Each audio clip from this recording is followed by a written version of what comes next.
Track 7, Part 2. Where did you stay on your summer cultural exchange program? I stayed with a host family in a small village just outside the city of Seville. Most people in the city live in apartments, but my host family lived in a big house.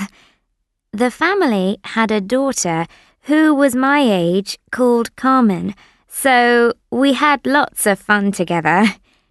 We also visited Carmen's grandparents, who live on a farm in the countryside. As I love animals, it was a really good experience for me. How wonderful! How long are exchange programs usually? Well, most of the language exchange programs last for 2 weeks, but the sports and music exchange programs last for 4 weeks. If you go on a language exchange program in August, you can go for 3 weeks because it's the school holidays. I went on a language exchange to Spain in July, so I could only stay for 2 weeks, unfortunately. Who can take part in the program? Well, there are some age requirements for the program.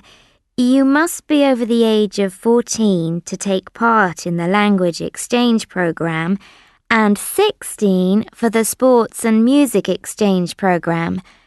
If you want to take part in the sports and music exchange program, you have to be on a school sports team or play in the school orchestra. You can only take part in the language exchange program if you study French or Spanish. I see. So, would you recommend this program to other students? Yes, definitely. I had a great time staying with Carmen and her family.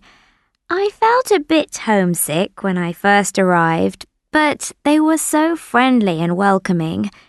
Carmen spoke really good English, so I was worried that I wouldn't improve my Spanish, but I always tried to speak Spanish with her parents. My language skills have improved a little bit, but I think that it's better to stay for 3 weeks because you have more time to practice the language. The whole program sounds really interesting, Anna. Thank you for telling us about it.